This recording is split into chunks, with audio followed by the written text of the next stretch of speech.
ভারতীয় সংবিধানে কোন আর্টিকেলে গ্রাম পঞ্চায়েত সংগঠনকে বর্ণনা করা হয়েছে? উত্তর হবে আর্টিকেল 40। এবার অপশন সম্বন্ধে জানা যাক।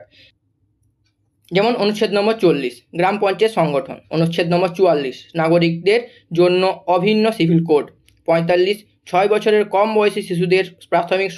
শৈশব যত্ন এবং শিক্ষার ব্যবস্থা, 46 তফসিলি জাতি, তফসিলি উপজাতি এবং অন্যান্য দুর্বল বিভাগের শিক্ষাগত ও অর্থনৈতিক স্বার্থের প্রচার, 50 নির্বাহী বিভাগ থেকে বিচার বিভাগের পৃথকীকরণ, 51 আন্তর্জাতিক শান্তি ও নিরাপত্তার প্রচার,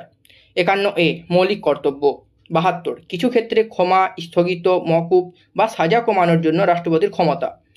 74 রাষ্ট্রপতিকে সাহায্য ও পরামর্শ দেওয়ার জন্য মন্ত্রিপরিষদ, 76 ভারতের অ্যাটর্নি জেনারেল, 78 রাষ্ট্রপতির কাছে তথ্য প্রদানের ক্ষেত্রে প্রধানমন্ত্রীর দায়িত্ব ইত্যাদি, 110 অর্থ বিলের সংজ্ঞা, 112